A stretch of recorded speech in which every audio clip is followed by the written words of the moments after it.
우리의 미래가 담겨져 있습니다. 그래서 우리는 소중한 비전을 가지면 가질수록 소중한 사람이 되고, 거룩한 비전을 가지면 가질수록 거룩한 사람이 되고, 위대한 비전을 가지면 가질수록 위대한 사람이 됩니다. 여러분, 이 운명이라는 것은 환경에 좌우되는 게 아닙니다. 비전에 좌우되는 것입니다. 여러분, 오늘 우리가 읽었던 이 느헤미야서는 역사서지요.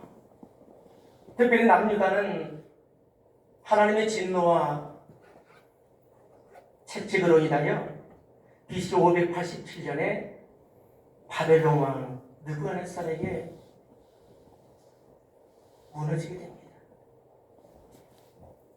결국 하나님은 70년이라는 포로 생활을 딱 정해놓으셨고, 정하신 그러한 때가 딱 되어졌을 때에 바로 메대 파사를 통해서 이 바벨론을 정복하게 하셨고, 그리고 파사왕 고레스를 통해 가지고 책령을 내려 이스라엘 백성들을 다 고국으로 돌아가게 합니다. 그때 여러분, 스룹바벨을 중심으로 1차 귀환이 이루어졌고, 에스라를 중심으로 2차 귀환이 이루어졌고, 그리고 느헤미야를 통해서 3차 귀환이 이루어지게 됩니다. 1차 귀환 때에는 성전을 재건하는 역사를 가져오고, 그리고 2차 귀환 때에는 예루살렘 성벽 공사가 진행이 됩니다. 아주 상당히 빠른 속도로 진행이 되는데, 이것을 바라보았던 주변국에서 바짝 긴장을 하죠. 특별히 여러분, 사마리아가 가장 거부 반응을 일으키지요. 그래서 건축을 방해하되 뇌물을 쓰면서도 방해를 하고, 심지어는 고발하면서까지 방해하지 않습니까? 그래서 결국 여러분, 이 아닥사스다 왕이 바로 중지 명령을 내리게 됩니다. 반대자들은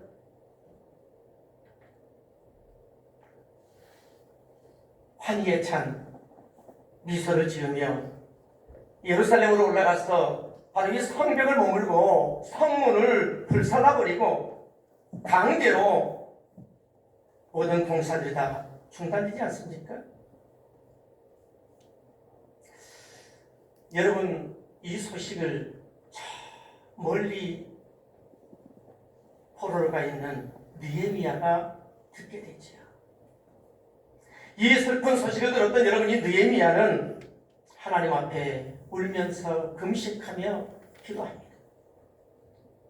그리고 그의 마음속에 비전을 품습니다. 어떤 비전입니까? 예루살렘의 성벽을 재건하기라는 비전입니다.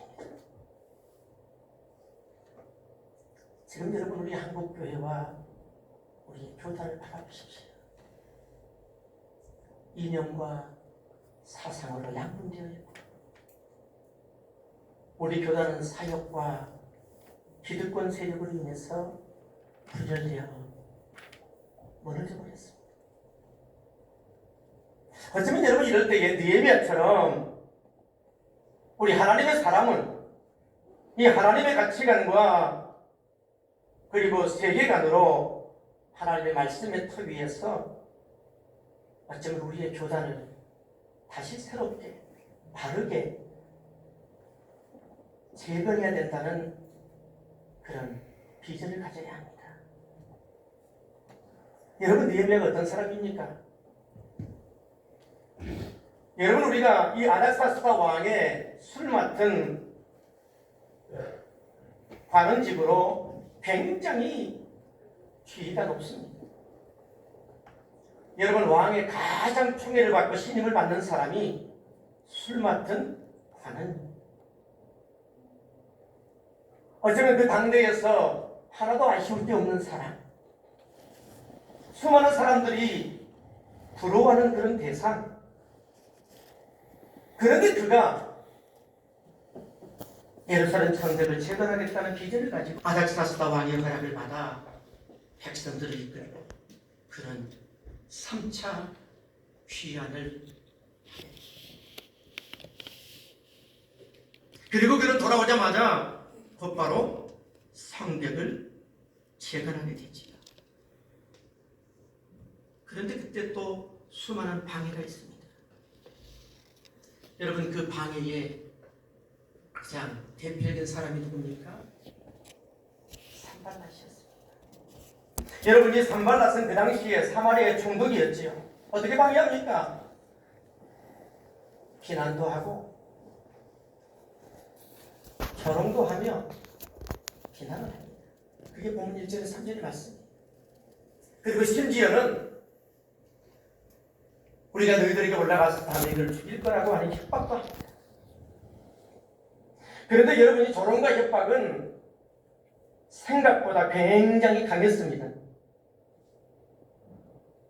여러분 흙무더기가 아직도 많고 짐을 나르는 자들은 입이나 힘이 다 빠져버렸어요.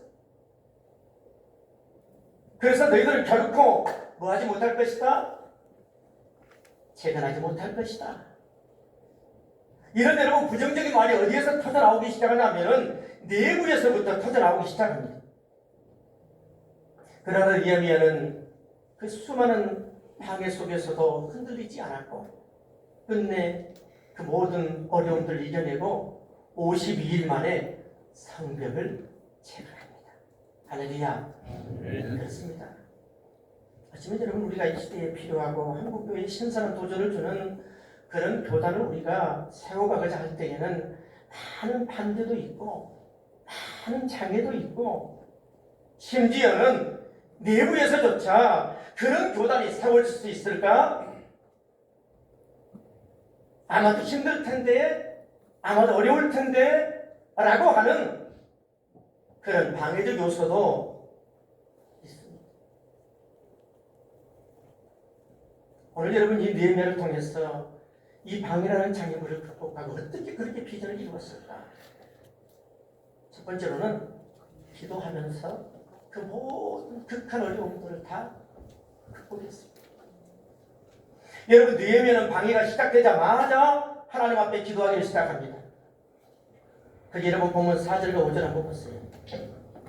우리 하나님이여 들으시옵소서. 우리가 업신여김을 당합니다. 원하건대 그들이 욕하는 것을 자기들 머리에 돌리사 노략거리가 되어 이방에 사로잡히게 하시고 주 앞에서 그들의 악을 덮어두지 마시며 그들의 죄를 도말하지 마옵소서. 그들이 건축하는 자 앞에서 주를 노하시게 하셨습니다.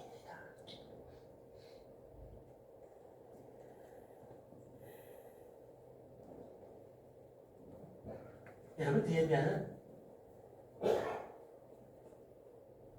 방해하는 그들을 향하여 직설적으로 대응하지 않았어. 그 모든 것들을 하나님 앞에 다 낱낱이 고백했어. 여러분 마귀는 기도의 능력이 무엇인가를 압니다. 그래서 여러분 마귀의 첫 번째 항상 전략이 뭐냐? 우리가 하나님 앞에 기도하지 못하게 하는 거예요. 저는 정치를 잘 할 줄도 모르지만 제일 싫어하는 게 정치입니다.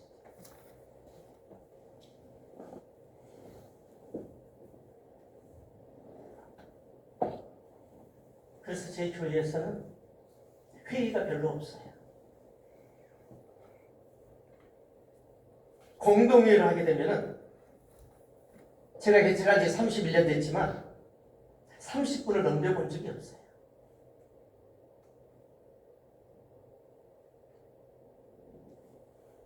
여러분 중요한 것은 뭐냐? 왜 우리가 이런 거룩한 하나님 앞에서의 이 일들을 감당해 가는데도 불구하고 우리가 자꾸 갈등하고 확신이 없이 때로는 시험이 들까? 기도하지 않아서 그래요.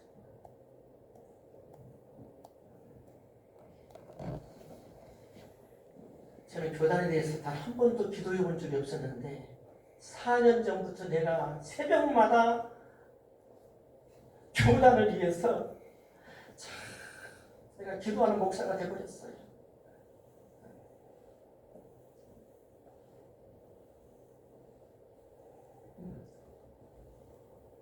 가다 보면 저의 모든 의욕을 꺾어버린 그런 부정적인 원망의 말들을 들을 때도 있어요. 그러나 하나님은 살아계십니다.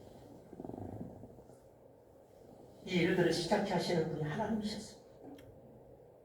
그렇기 때문에 저는 기도하는 거예요.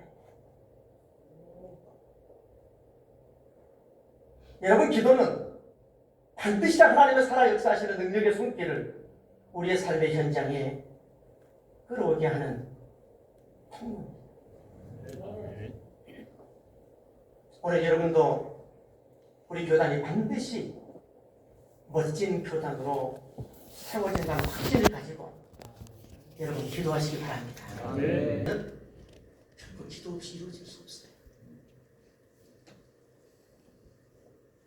비전은 기도를 먹고 자라게 되어 있어요. 그리고 또 이 느헤미야는 하던 일들을 결코 중단하지 않았습니다. 6절에 보면 방에도 불구하고 이 성벽 재건의 작업은 결코 놓치지 않지요. 성 쌓는 일을 백성들이 다 마음을 모아서 열심히 일하여 성벽을 절반이나 쌓았습니다. 만약에 느헤미야가 여러 가지 많은 어려움에 부딪혀서 만약에 포기해버렸다면 아마 반대자들이 춤을 추지 않았겠습니까? 여러분들도 우리에게는 왜 저는 그런 멋진 교단이 세워질 꿈을 꾸고 기도하게 되느냐?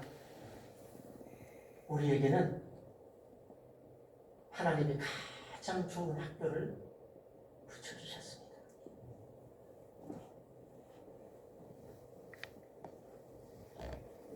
여러분, 한국에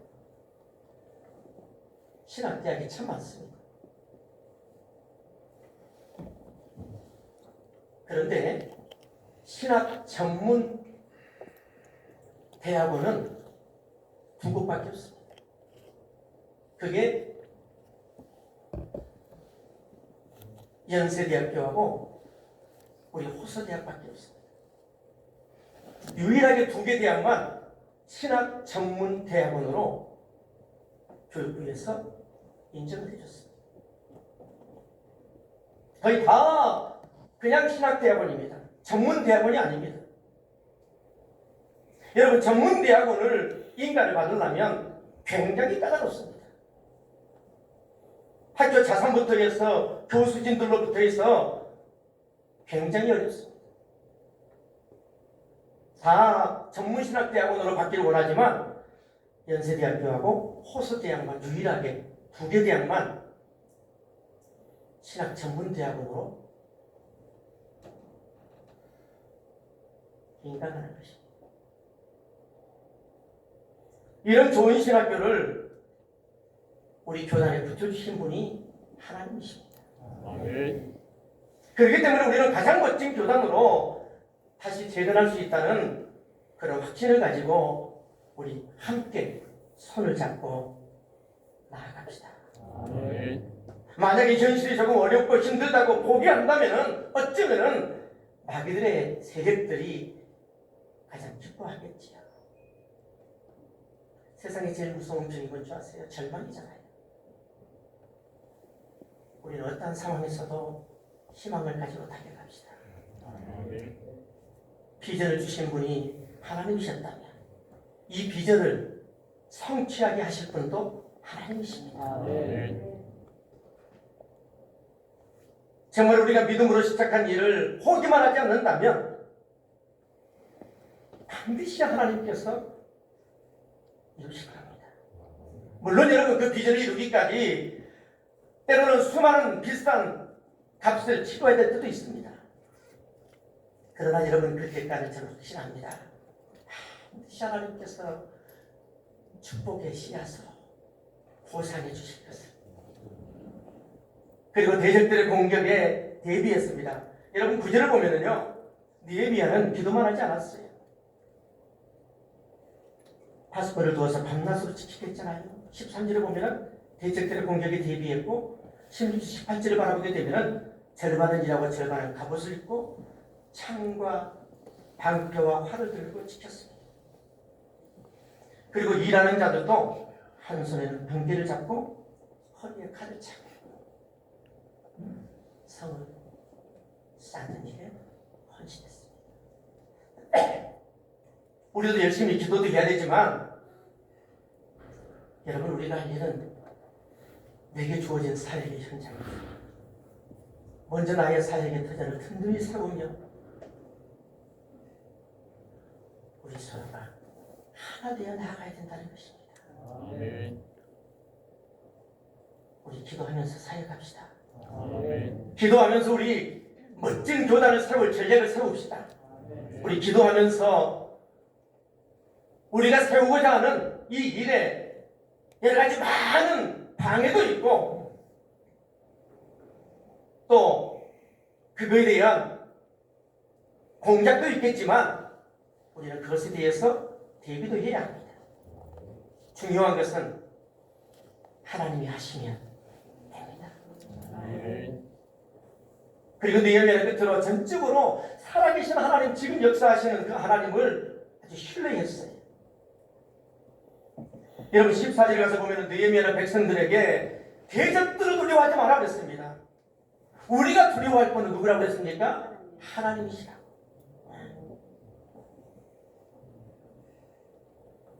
어쩌면 여러분 이 14절 이 말씀을 보면 지도자의 믿음과 확신이 얼마나 중요한가.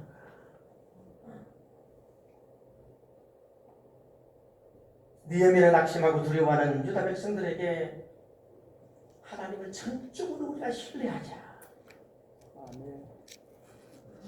절대로 우리가 두려워할 것은 우리를 지금 방해하고 있는 그런 방백들이 아니다.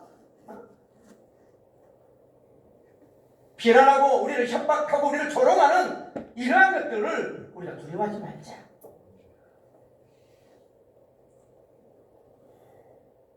지극히 크신 광대하신 하나님을 우리가 두려워합니다. 우리에게 맡겨진 일들을 이루자고 외쳤습니다. 그래서 여러분 그렇게 엄청난 많은 반대와 방해가 있었음에도 불구하고 마침내 성벽은 며칠 만에 52일 만에 재건합니다. 느헤미야가 조국에 획파된 소식을 하나님의 음성으로 들었던 것처럼 우리도 하나님의 음성을 들어야 합니다. 그리고 그것을 비전으로 삼으면 하나님 우리를 사용하셔서 우리가 한국 교회 속에 정말 좋은 건강한 교단으로 반드시 세워주실 것입니다. 아멘. 하나님은 지금 이 자리에 계신 바로 저와 여러분들을 통해서 그런 놀라운 일들을 이루시기를 원하십니다. 아멘. 하나님의 일은요 다수에 의해서 이루어지는 거 아니에요.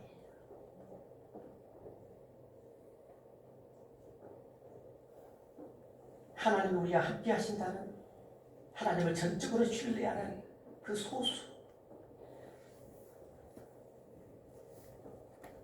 모든 것들이 다 무너져 버렸을 때에도 언제나 하나님은 부르터기를 남겨두었고 남은 자를 남겨두었어. 그들이 저와 여러분이 되기를 소망합니다. 여러분 그 비전을 이루는 일에 함께 하시겠습니까? 아멘. 여러분 놀라운 일들을 여러분 눈으로 머지않아 보게 될 것입니다. 그리고 여러분이 바로 그 역사의 현장에 주인공이 될 것입니다. 아멘. 기도합시다. 지금 살아 역사하시는 그러하신 하나님, 느헤미야에게 예배할 비전을 주신 하나님, 저희들을 통해서 이 땅 가운데에 한국교회에 선한 영향력을 줄 수 있는 그런 교단을 재건할 비전을 주신 것을 인해 감사합니다. 때로는 힘들고 어려움이 있어도 저희들이 함께 기도하며 지금 살아 역사 우리가 나아갈 때에 어떠한 방해도 불구하고 저희들을 굴하지 않게 하여 주옵시고 오직 담대하게 하나님만을 바라보며 나아감으로 인하여 머지않아 속히 수일내로 반듯한 교단으로 세워질 수 있도록 역사에 주옵소서. 그 일들은 누구만의 일이 아니라 바로 그것이 내게 주어진 비전임을 깨닫고 우리 모두 한 사람 한 사람이 하나 되어져서 이 놀라운 비전 앞에 헌신할 수 있도록 축복해 주옵소서.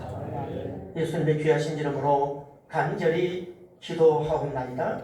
아멘.